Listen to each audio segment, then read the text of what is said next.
what we are made of, huh?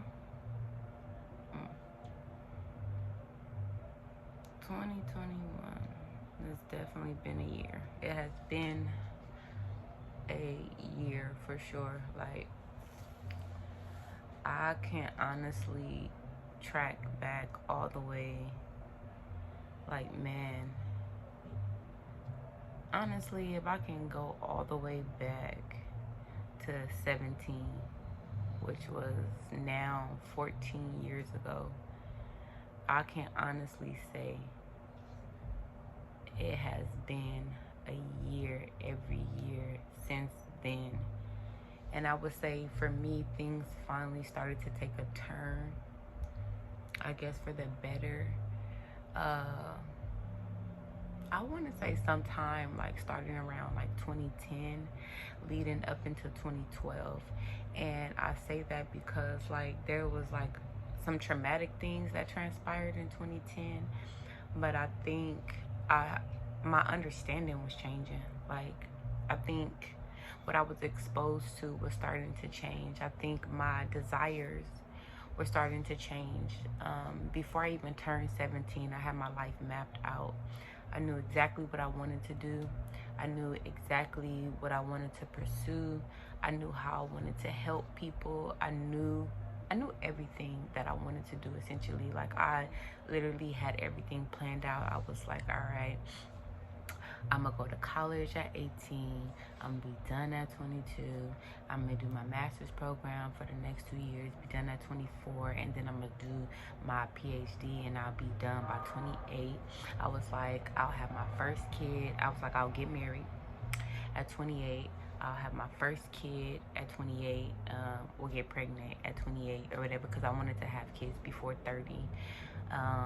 And that was pretty much life for me. Now, I can go into details about exactly what I was trying to pursue, which was law, because for me, living where I lived and having the friends that I had and us experiencing the things that we experienced, I realized that we needed better representation.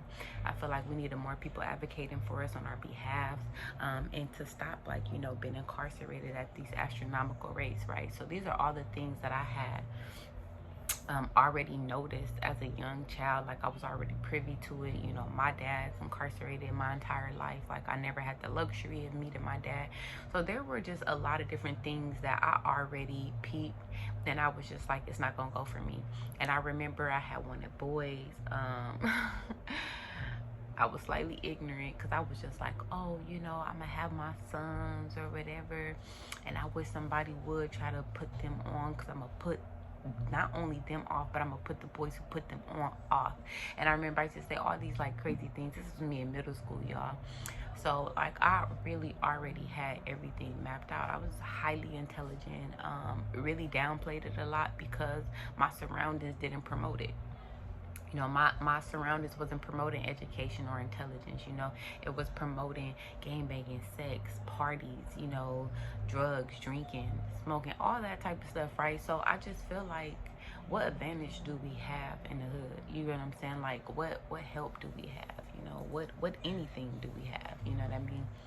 And so I don't know. I just feel now, like, as an adult, and not just an adult, as a mother, as a sister, as a friend, just like as a human being, like,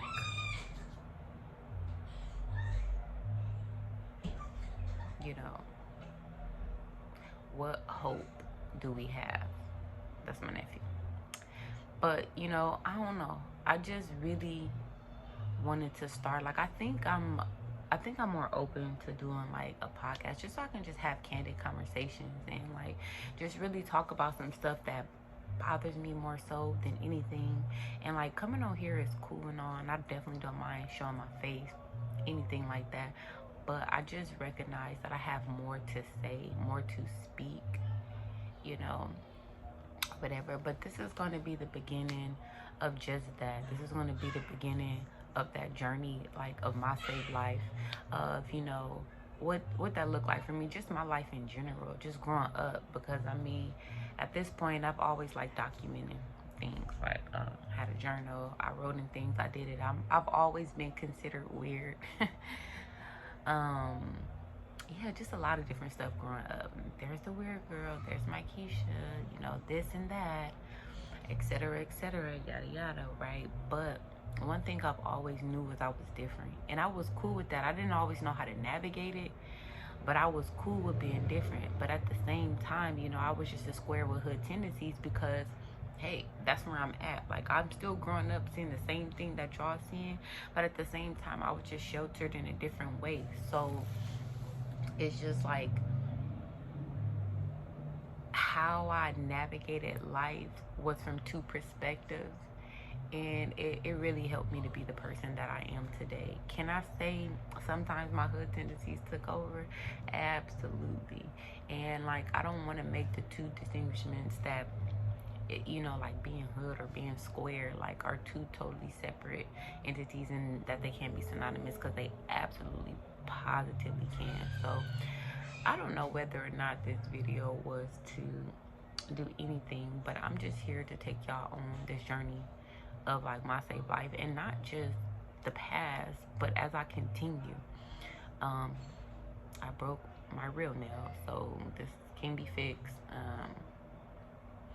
I don't know what I'm gonna do, but I keep seeing it. But I don't know. I'm going to continue to just, yeah, I don't know, continue to speak out on certain issues, touch on certain topics, give it to you from like you know, just daily life of what it means to like be raised in the hood, to be saved in the hood, or rep not, and then like, you know, give you that God perspective, because I'm never not going to like speak on the things of God, because that's who I am at my core.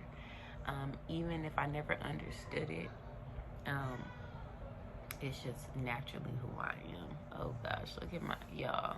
This dang red thing got me thinking I'm popping and locking, but the reality is I'm looking crazy at the end. I can't wait to take these braids down, but who's gonna take all these down? Who's gonna take all those down? It's supposed to be me.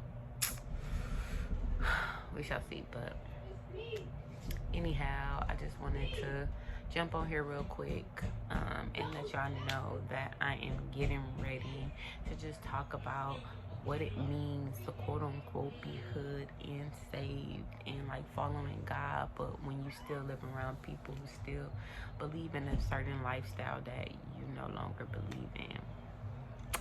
So with that and to that, let us get into it.